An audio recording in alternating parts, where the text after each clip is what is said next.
right, so our Torah portion is as shown. We read the additional half Torah portion in Hosea. We're going to start our Midrash, though. Scripture says, you'll eat and be satisfied, and you'll bless Adonai your God for the good land he has given you. So let's do that. Abba, we have eaten and we are satisfied. We thank you for the land. It's in Yeshua's name we thank you. Amen. All right. So this was our readings today. Again, there's a versification difference in chapter 32 that carried over from last week. This was our first verse.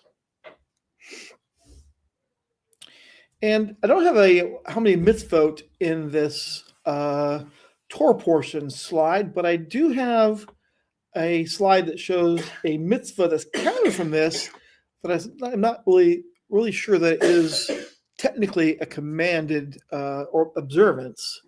The Torah does say that the eating of the sinew of the thigh is not done by Israel to this day in chapter 32. It says to this day, this is why.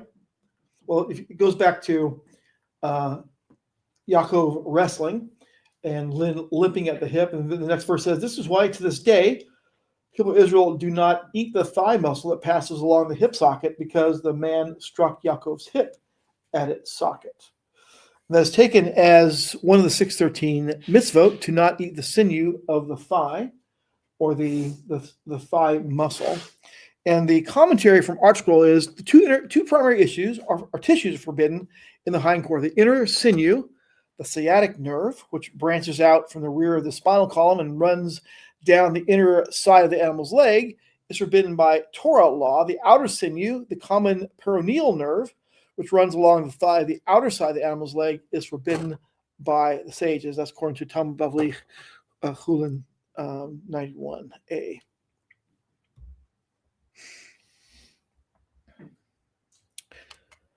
So it's not a command. I mean, reading it doesn't say, God said. It doesn't say God said. It just says they avoid it. Yeah. So you could take it as a command in the sense of you look at it as to this day the people of Israel do not eat the thigh muscle. So you can look at it as if you're part of the children of Israel or the people of Israel, you don't eat it. So you could take it as a tradition that is not eaten as as a command not to, but you don't eat it. So said that that's the reason that at least in the Western world, United States, they'll eat the front half of the cow, right, but not the back half. Right. But other places in the world, Jews will eat the back half, but they have to make sure that they get that nerve out, and it's a very tedious thing to get out. Mm-hmm. So they just don't mess with trying to get it out. They say, no, you eat the front. Mm-hmm. We've seen That's interesting. Back years ago, used to be fairly common to see Hebrew National commercials. Yeah. And they showed the back half of the cow is not being eaten. Yeah. Yeah.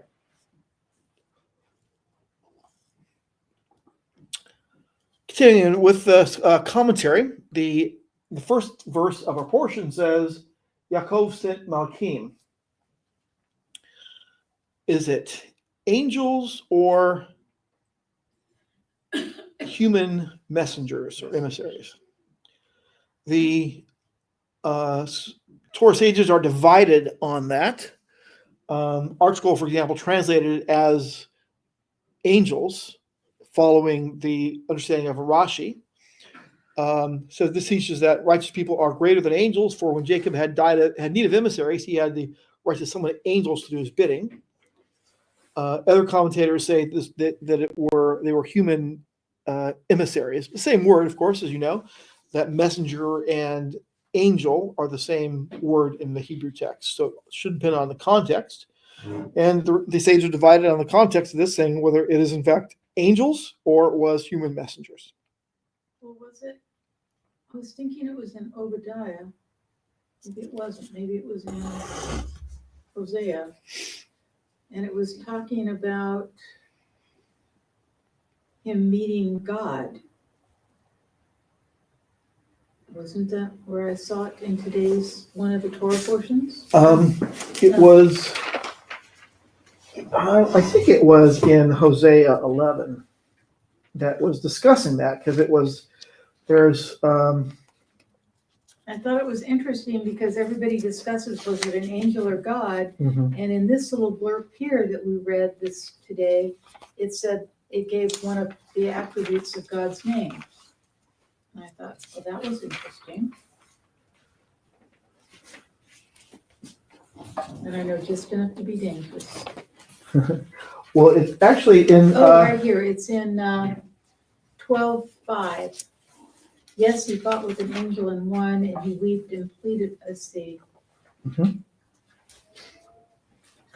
There, that he found him and he would later speak with us. And Adonai, Elohetzat, Adonai is his name. So I'm wondering if maybe I didn't take it the right way. well, in verse 5 or 4, it says he fought with an angel and won. My version says fought with a man.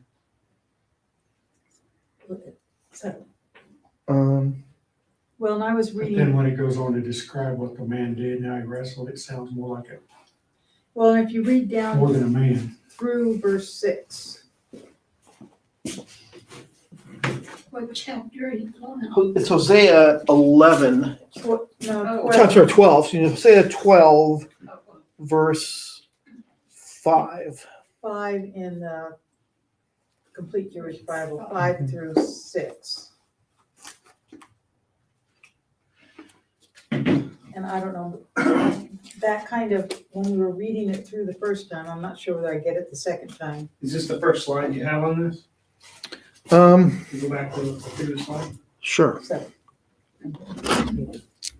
Again, I think this is the, thank you. this is the slide. Okay, yeah, there, okay, that's fine, right there. Yeah, okay. Right. Go back one. That's That's the next slide. Yeah, there we go. So I'm trying to remember, you and I studied this out several years ago. I think maybe they got the idea because the verse right before says Yaakov met with angels. Yeah. That's where they get the idea. So in the very next verse, angels are able to be sent out. Not They're not necessarily, necessarily connected to each other. right. He met with angels, but then the next verse talks about meeting with men or something. Yeah, something like that. I'm trying to remember, but it was, the verse right before it says he met angels.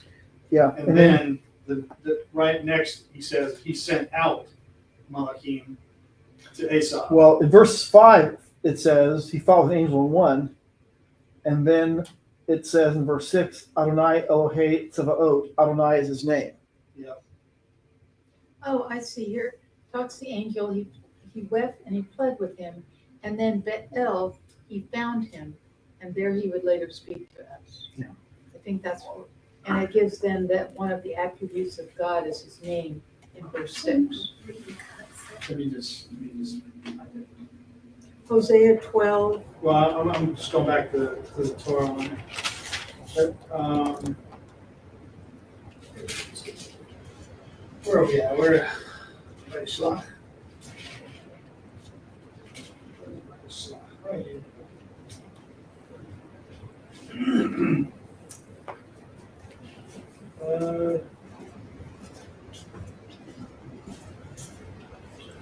Oh, in verse 5, hold on. You said it was fought with sort of man and won?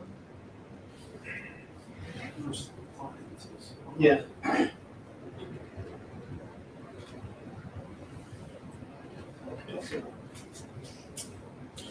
It does, the Torah text does say man, right? Yes. Torah text, the Torah of the wrestling said it wrestled with a man. So, okay, yeah. So, in chapter 32, in the Maftir of last week's Torah portion, it says, Laban left and returned to his own place. Yaakov went on his way, and the angels of God met him.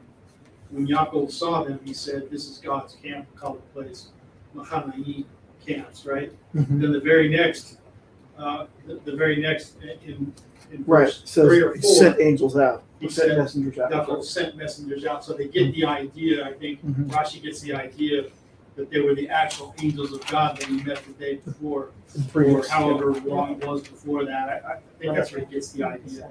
Mhm. I don't know which way I lean on it, but I would think they were men from his own company, personally.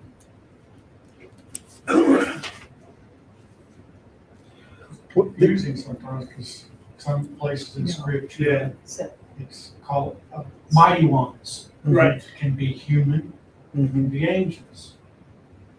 God. God sends humans, God sends angels. thank you. Well, I think that who he sent out were his men, the sheep and stuff. I think that's the direction I lean as well, is that it was men from his own company. But I can understand where they get the idea, because the verse right before that, Because it's right there. Yaakov met angels from God. Right. The very next verse, he's talking about sending that same word out. Malachim from Elohim, now he's sending out Malachim to meet his brother Esau.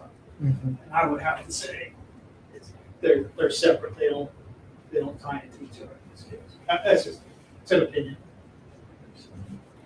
You can look at it and say, well, the word Malachim does appear in the previous section, Yep.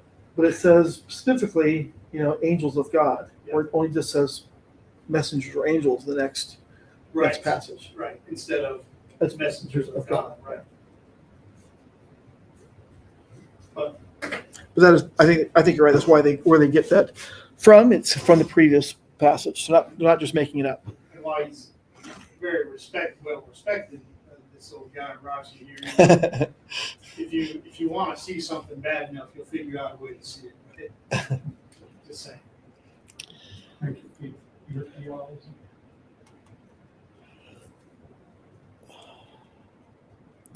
All right, so we talked about the course of action when we went through the fun challenge. So we're told that he divides his people into says two different camps, so to speak, and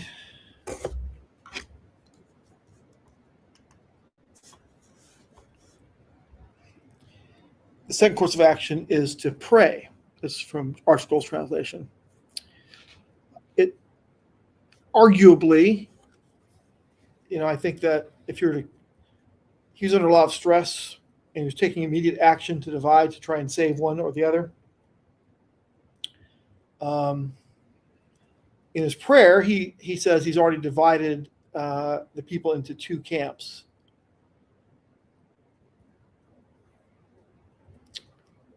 I like to think that the first course of action would be to pray first instead of praying second. Yeah. But in his prayer, he references what he's done at first. There are some that have said basically act as if everything depends on you. Pray as if everything depends on God. So putting that into practice.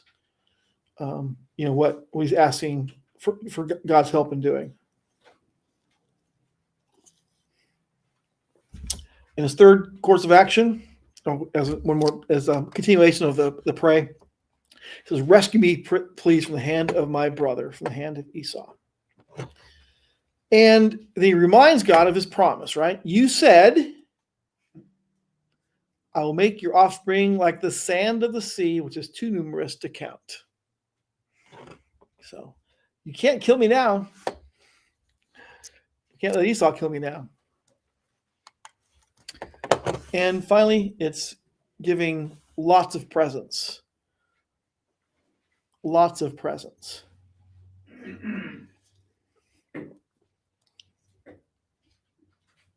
Lots of presents consisting of Lavan's livestock. It doesn't appear that he actually gave it to him, though, because I think he did at the end. He did, he took it. Esau took the gift. okay. Yeah. He did a lot of begging. He did a lot of begging. He begged him to take it. That's what she means, I think. Okay. Right? That's what you mean? Yeah. Well, he said, then he was going, no, you don't. Yes, you do. Yet, no, you don't. No, you don't. Yes, you do. So across the team, here we go.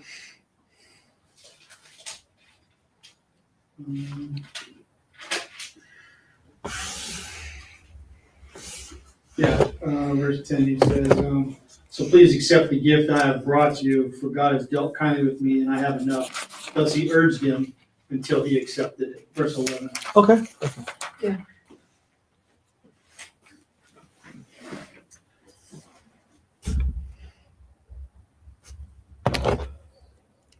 So ArtScroll comments on what they call contradictory courses of action, or I call it contradictory. They call it contradictory course of action. And I concur with that view of it. They say that Jacob could dedicate himself to a conviction to contradictory courses of action. In other words, dividing, praying, gifting. He cast his lot with God and yet not fail to make the necessary human responses to a crisis. He could recognize an element of justice in Esau's hurt at losing the blessings, yet prepare for an attack if there were no defense but his own strong arms. And finally, I like the in here. This chapter teaches that Israel in exile must always be able to recognize and act upon the varying and sometimes conflicting elements in any situation. I think that we're currently in exile in terms of at some level of exile, unless and until the Temple Mount has a temple on it and is active. We're in some sort of exile until that point. Even though Israel is in the land, the temple service is not active. So we do have some more discussing wrestled here. Jacob wrestled with him. Go on to the next couple of slides. So, with whom did Jacob wrestle? A man, angel, or Elohim? Because when Jacob, we see a man in the text, we see an angel in Hosea, and we also see that he named the place Peniel, face of God, face of El. I have seen God face to face. Right. Mm-hmm. And we talked about this a little bit just now on Hosea.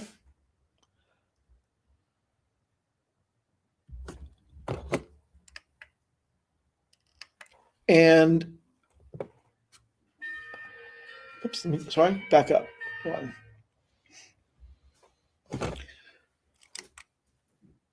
It is kind of, again, contradictory in the sense. We see that he says he's wrestling with an angel, and the text in our Torah says it was a man, and the text here says it was with an angel and one.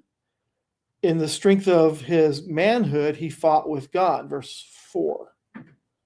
He fought with an angel and won. So he's fighting with God in verse 4, an angel in verse 5.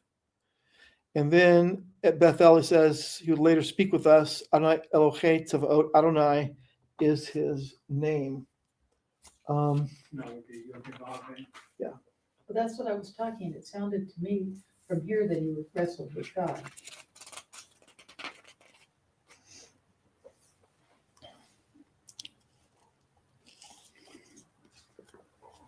The text kind of gives us three choices. They all kind of linked together, I think, right? That's where you say yes. Yeah. All three. Yeah. Well, and it's kind of weird that he wouldn't give him his name, because a lot of times when the angels, like Daniel had an angel, and Didn't Right. didn't he say it in the vision? Didn't he give it its name? Or I take that piece in this story here to mean, why are you asking my name? You already know my name. Why are you asking? That's how I took it. Why are you asking my name? I don't You think, already know it. I don't think that's the only place that, Yeah. the human that's being interacted with asks the name of the sent angel, and the angel refuses to tell it or says, why do you need to know it? I think it goes back probably to Israel's habit of taking things like that and worshiping them. Mm. Why do Oh, you, that's interesting. in other words, why do you need to know my name? Worship God, not me. well, did Moses asked God's name at the burning bush, and he told him. Yeah, But you're saying that if he had told him the name, he would have built an altar, An possibly, or altar somebody built an altar or whatever shrine to they that, do back to the then angel's in name. Worship to the name of The angel is, yeah. whatever name he gave. That's a good. Which Yaakov did, right? Right after this encounter, he set up the stone. Yep. Poured a drink offering on it, poured oil on it. What's it called, Mitzvah, or how is that pronounced? Standing stone, which later they were commanded not to ever erect. Although they did when God commanded them to do 12 times when they crossed through the Jordan River going into the promised land. Yeah, I think it's even later than that though, wasn't it? Somewhere, where was it he commanded not to set up a standing stone? Was it A Mount Sinai? Mitzvah. I would guess at Mount Sinai, but he did have them do a pile of stone of 12 when they. Well, that would be more in the line of a territory marker, not a stone. Boundary marker is normal, right? Yeah, Well, I think he said, so that when your children come and look and ask what this is, you will tell them that this is where God let you go through the Jordan on dry land. Right. that would be a boundary marker. Land marker, Mhm. not a stone to It wasn't a stone to worship worship. or something, or a pile of stones or whatever. The name, you've heard of a person named Eliezer, that's what it means, right? The remembrance of God, basically setting up a standing stone for that. Yeah.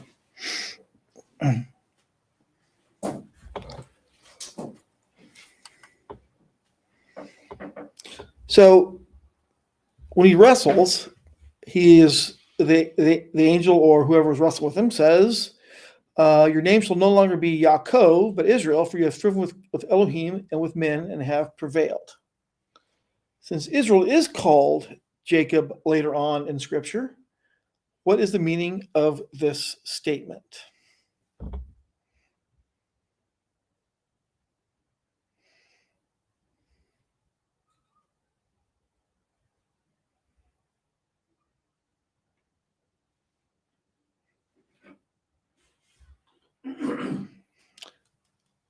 Well, The nation is now called. Let's turn to Art Scroll. Rhetorically, the angel asked Jacob his name in order to introduce a statement of blessing. The angel declared it will no longer be said that you deserve the name Jacob, which implies echev, heel, or deceit, because you obtained the blessings deceitfully, as Esau had charged in chapter 27, verse 36. Instead, Jacob would receive the additional name Yisrael from the word Sarah, prevailing, or superiority. From then on, it would be acknowledged that he received the blessings because he prevailed in open competition to demonstrate which of the two was more deserving, according to Rashi's comment. I would say the second one, Israel. Yeah, so you could say that he's called Jacob later on in Torah after this, referred to as Jacob later on in the Bible as a whole. But we've talked about the meaning of Yaakov as deceit, but literally it spells it's hand on heel. Yeah. So the preservation of the line of Messiah is because Jacob had his hand on Esau's heel. Esau from the beginning is wanting to wipe out the line of Messiah. So it seems that someone who is, has a nature of being deceitful could still be deceitful later, but he has also risen above that to prevailing, who's wrestled with, prevailed over El in this case. Can I say? Please, yes. For one thing, I'm getting confused about this angel business because Elohim to us is messengers with a divine appointment. And that can be a man or it can be a spiritual, Mhm. what? This, a visitation that God sent. And it's evident in several different ways with that. I mean, when they visited Lot, Yeah. it was men It appeared as man. that Mhm. came Right. that he could recognize. So there's several different things like that. The other thing is about for us believers in Israel is that whenever you're talking about Yaakov, you're talking about the natural seed, which Mhm. we have even today. Yeah. And prophecy talks about the return of Yaakov and the descendants, his seed, and Mhm. everything. That's a big thing in Israel. And the name of Israel brings in the Messiah, that believers are grafted into that seed of Yaakov. And so that's why you have this controversial issue in prophecy, Mhm. And I'm dealing with that today in churches and everything, and doing a write-up about this, that God is not finished with the seed of Yaakov. We've returned to the land. Mhm.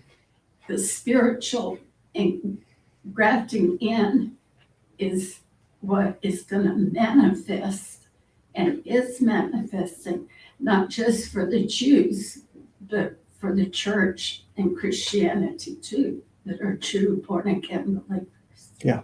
Anyway, Thank you. that's No, thank you very much.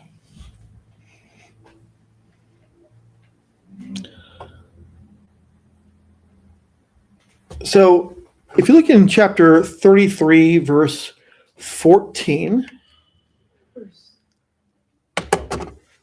the word "and he kissed him" in the Hebrew text has dots over every single letter. How many letters in the word again?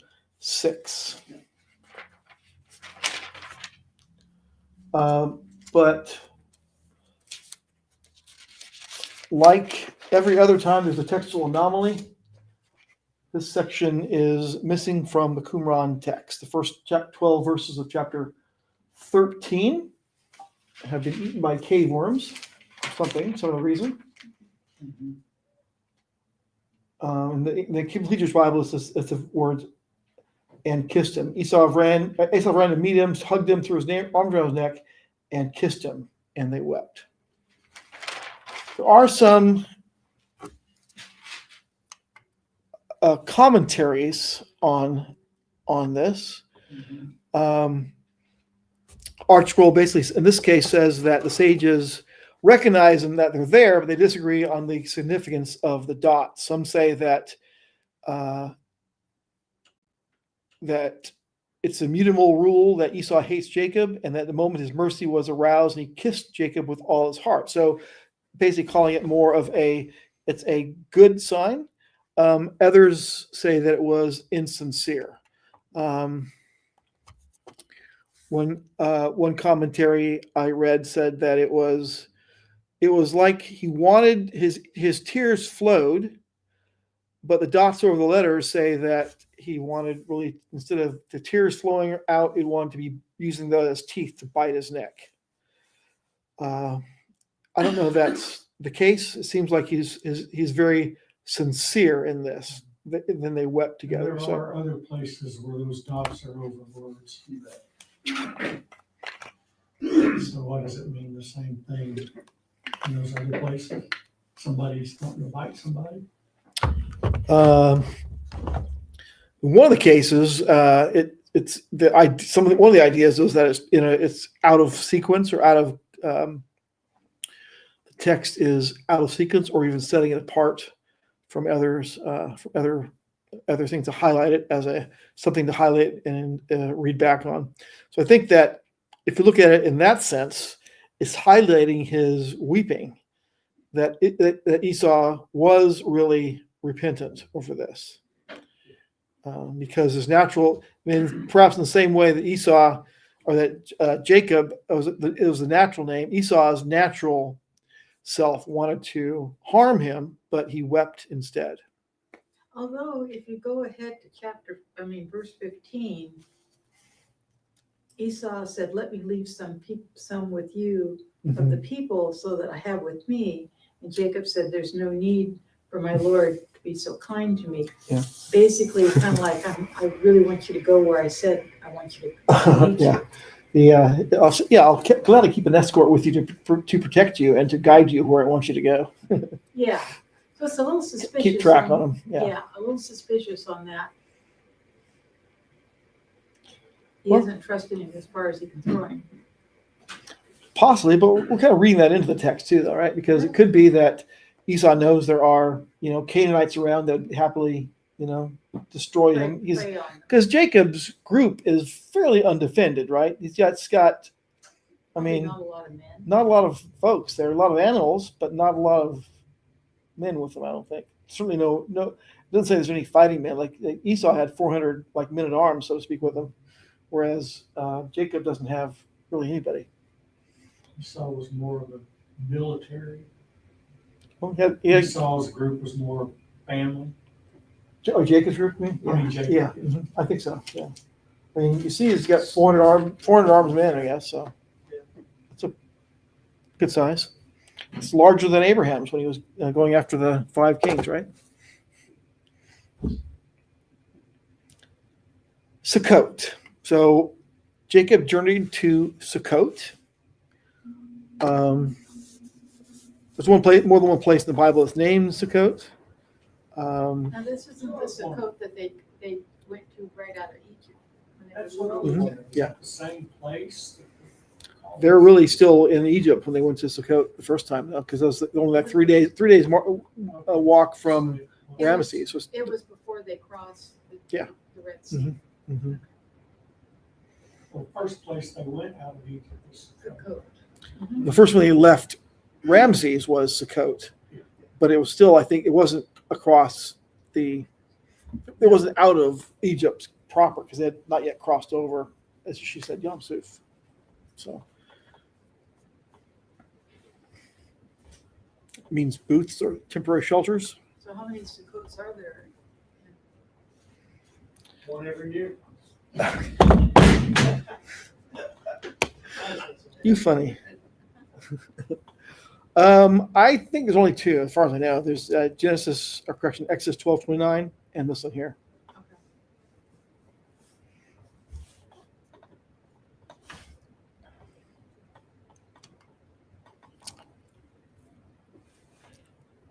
Let's see. 12:29.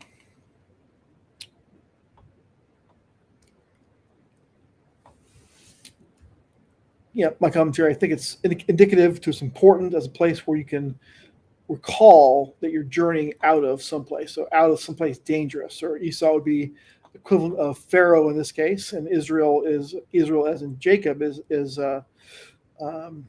escaping from that. And Israel, as in leaving Egypt, is also escaping from a Pharaoh that could, had the certainly capability of bringing about death and destruction for the escapees.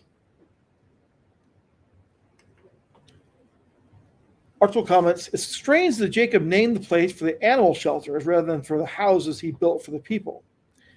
The the Or HaChaim suggests that this may have been the first time anyone took the trouble to shelter animals from the sun and cold until Jacob. So shepherds considered livestock to be nothing more than a means of sustenance, but Jacob essentially was compassionate, and they named the place for that precedent-setting act, according to the medieval commentator Or HaChaim.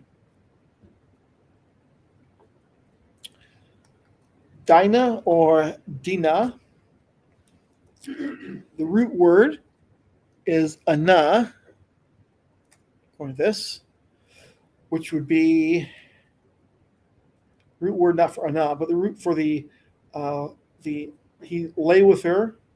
So he loved the girl, spoke tenderly to her, but it says, verse 2, he took her by force. And by force. The word anah is the word for force. So this literally was not a loving act, it says, I would guess. He loved her and spoke tenderly to her, but he took her by force.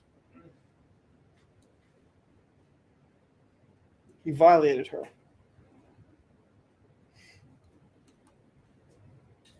Which, the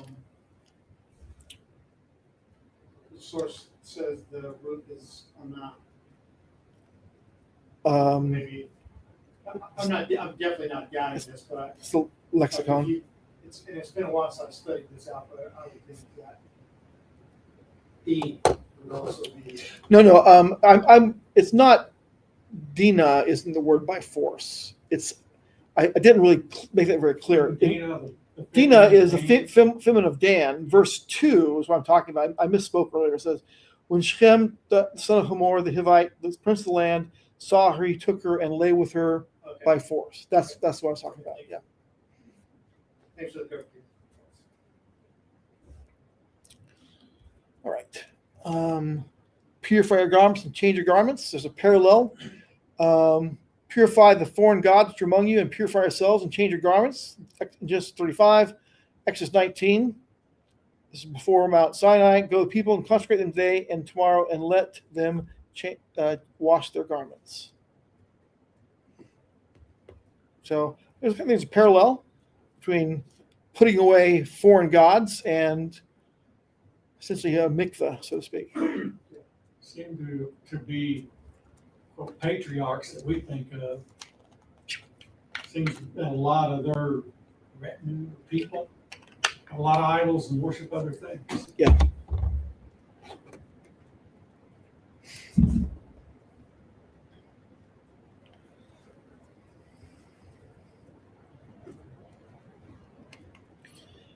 Some of the difficult names we read today was part of the generations of Esau, or this would be Toldot Esau.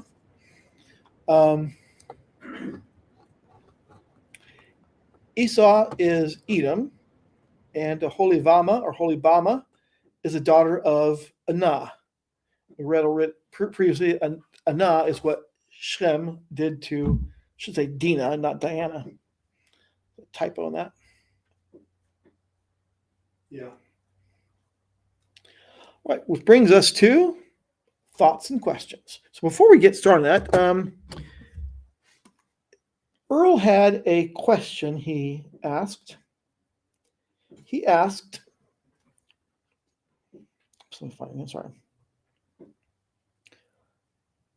why was Rachel not buried and or moved to Hebron, the cave of Machpelah?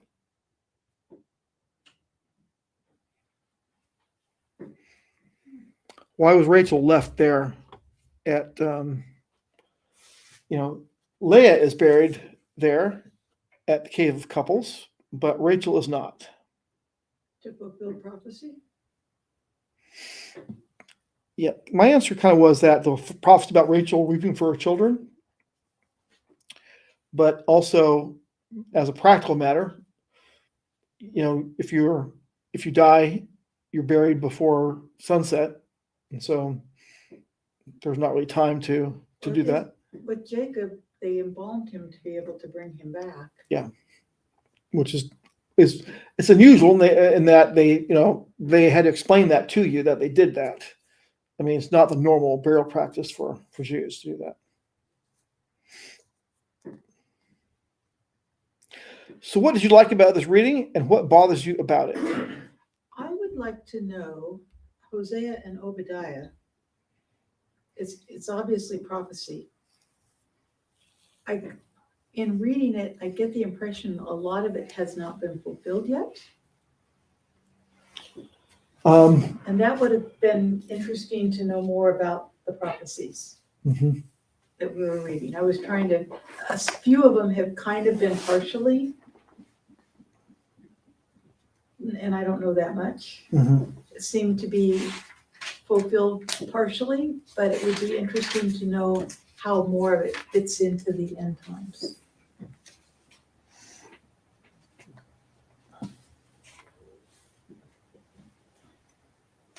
I'm not sure that's bothered, but I would like to know more of what they meant, Mhm. how it fits. Yeah, I think certainly some of the euphemisms, perhaps in the sense, not necessarily euphemisms, but the attributions of who is who in the text, particularly in chapter,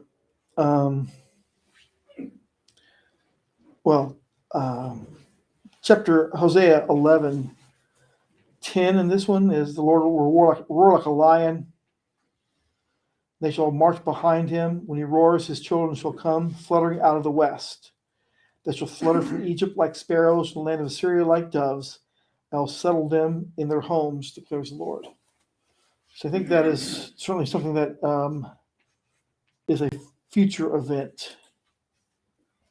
Well, It could be now, it could be here now, not yet, or fulfilled once in the sense, but bring people from the east and the west is kind of what this is talking about, which is certainly something that happens. You can see it, you read about it in the two-stick prophecy of Ezekiel. Well, and I think Obadiah was talking about Esau was going to be condemned and basically wiped out because of he was joyful when bad Mhm. things happened to Israel. Yeah. And I don't quite see that happening yet. Yeah, and there's a correlation in rabbinic writings between Esau and Rome, Right. and there's perhaps you look at it as something to do with, a foreign empire controlling is a Roman kind of thing, imposing its will on others.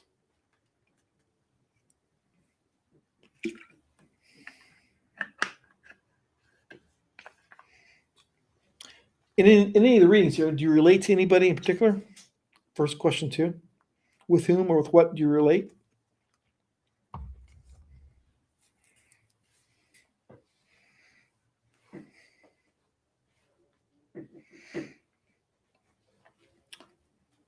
I think Jacob in his courses of action, figuring things out kind of on the fly, so to speak. It doesn't seem like he has had a plan in advance to meet when he comes in to meet with Esau. He doesn't really know what happened to Esau. He's planning to try and go back home. His dad is still alive. He's going back to meet his dad. He doesn't really know what's happened to Esau. And he was not expecting Esau to have word that he's coming and show up with 400 armed mounted men. I don't remember seeing that he got word Esau was even out there. It just starts with, you guys go find my brother and tell him this, I'm coming through. Well, yeah, at the beginning of our text, he's aware Seemingly, that Esau's out there. Yeah. Yaakov sent messengers ahead of Esau's brother toward the land of Seir. He gives him a start. So he knows he's out there. And that's like the beginning of our Torah portion. Mm-hmm. Yeah, exactly. That's how it starts. Yaakov sent messengers ahead of him to Esau, his brother. Right. But there's nothing before that tips him off that we can read saying Esau was out there, right? Well, It's interesting. with that many people in the desert, I think you're going to see a cloud coming at you. Right, true. But looking at a cloud, you don't go, oh, that's Esau. No, but you might be sitting there, somebody out there, maybe you sent spies out to kind of, What, Yeah, what, well, once again, we're speculating because it's, yeah, scripture it doesn't say that, right? doesn't say.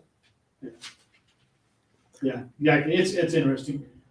what we're told in verse 8 or 7 is Yaakov became greatly afraid Yeah, and distressed yeah. Oh, because of what? He's coming to meet you with 400 men. Esau, yeah, right. That's when they came back, they had already come back to him, right? Yeah, that was the message. He's coming to meet you with 400 men. He's coming. Guess Yeah. what? We found him, he's coming, and he's got an army. Yeah. Yeah. Something I found reading the Torah portion this week is interesting. I don't know why I've never done this, but we always study Talot of Yeshua, especially that line, the line of David and that, but I've never sat down and gone name by name the descendants of Esau. Obviously, they become Esau's enemies, or Israel's enemies, Yeah, future and almost immediately, right? The Amalekites for one. yeah. You see I've not ever Amalek. sat down in all these decades and said, Mhm. all right, this guy's name means this, he came from this, his wife was that. I've not ever sat down and done that for Esau. I've done it for everything else, but not this guy. It's interesting, I don't do it and I'm not good at it, but I've listened to preachers who, in doing this, go through each of the names, and they're there for a reason. Oh, yeah, absolutely. And we just kind of Skim over that part. skim over that part, and yet if you really research and know the names And who they became. and who they became, there's a big story in it. Sure. And I don't know enough to do that. Oh, yeah, you could do it. I'm saying it's interesting. I found it interesting that I never have. I sat there reading the Torah portion with my family, and I go, I have no idea who these people are. That is really something I should know. So I'm on a mission now. You can come back next week and tell us all about everybody. Yeah, I'm probably not going to tell you next week, but I might tell you next year. Okay, that would be great.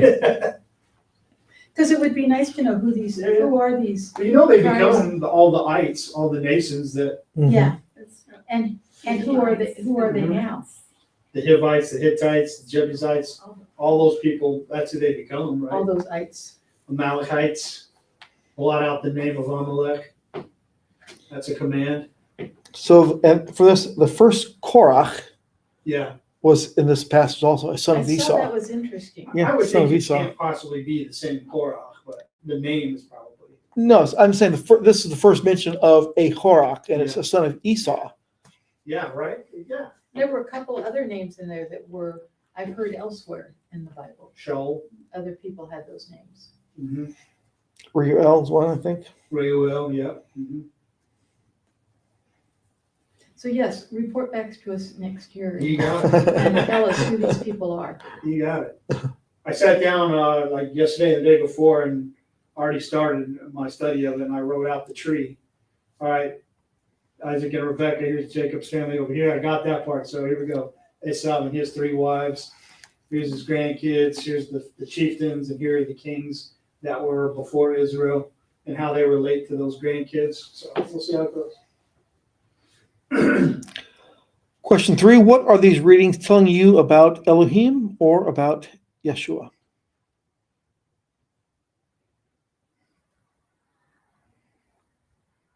A lot of detail. He was merciful. I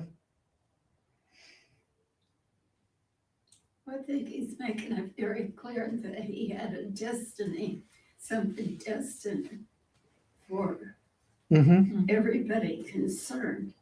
Mhm. I mean, he made a covenant with Yaakov. He made a promise to the other side. Mm-hmm.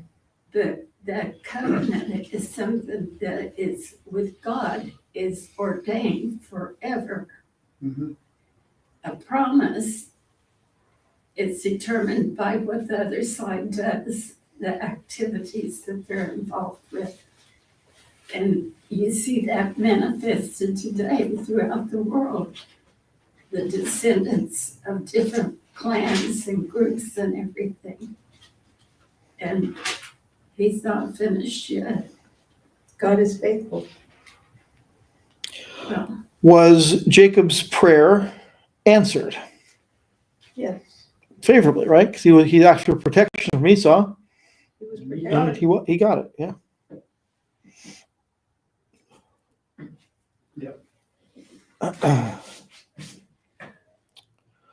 So Cece asks, is Mount Seir in Jordan now? Now, what? Mount Seir. That's that's land given to Edom, right? Mm-hmm. To Moab? Esau. Yeah. I think it's in Jordan. It's between the Dead Sea and the Gulf of Aqaba, but it's in area called Jabal Ash-Sharah or Al-Sharat Is that in in Jordan or in modern day Jordan. Yeah. modern day Jordan? Yep. Jordan. I don't know where Arabia is connected.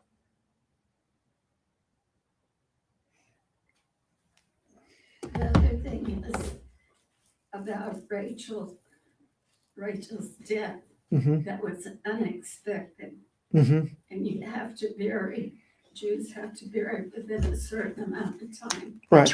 The agreement had not been made yet for Machpelah. No, it had. It had already because it was from Abraham. Um, It had already because it was from Abraham. okay.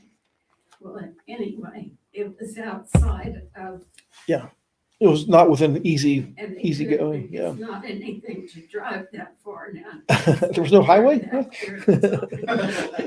to take that wagon and your whatever and get there quickly in your 24 hours would not be doable. She died when given birth, and that would have been too traumatic to move everything that quickly. I think so. Just- And very very sad time, obviously. Death is just something you stop and wait and fulfill what you have to do. Question 4, what is this text telling you to do? What do you think? Not eat the sinew? Right? Pray, yeah. Prayers are answered. Ask Yah for a good plan, and then pray for success. Well, it encourages me to pray for Israel, Yes. the nation of Israel. Mm-hmm. We've returned to the land, we possess that land. And then when you talk about prophecies that where it states Yaakov, Yeah. Jacob, Still that out all there. nations are going to gather against Israel. Mm-hmm. And that's exactly what's happening. But they're going to usher in the return of Messiah as that manifests. Yeah. So So we're those living- prophecies are still out there. And America getting involved with it right now and wanting to take over Gaza Strip there. That may work all right in the limelight right now. But that's going to be the nations totally surrounding Israel, that little piece of land that the Jews occupied. Yeah. So, and whenever we pray for Israel, the Lord's made it very clear for us not to focus on the enemy in the natural, but to focus on the fact it's the spiritual.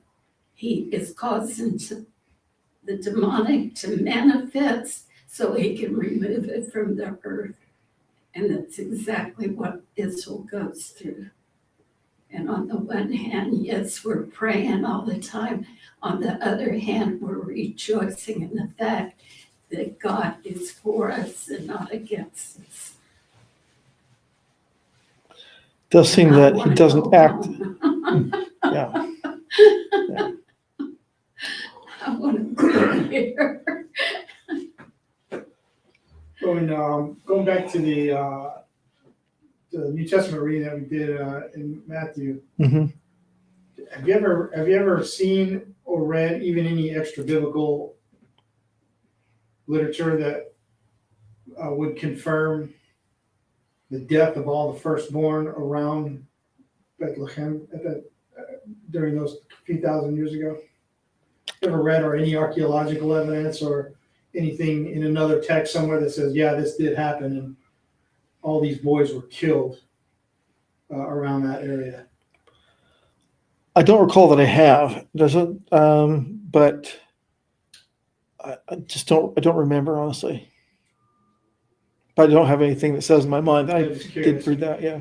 I never have either. Jim, you ever hear of that? No, but if it was the king that ordered it, there's a record of it somewhere. Somewhere, right? I'm just curious. When he was fooled by the wise men or the magi, he was mad and said, "Kill all the boys, 2 years old and younger." Surely there's a record of that somewhere. Although oftentimes when there's a change of regime and the old king is not well liked, oftentimes everything that he did was destroyed with it. Yeah. Yeah. You might want to ask the Catholic Church, because that church built there over where he was supposed to be born. But Oh, when right. you talk to the Arabs about it, they take you out to the country where the sheep would have been and say, this is the district that it could have happened. Is there a short summary of the text we could tell somebody about it? So this is Torah Portion Vayishlach in a nutshell.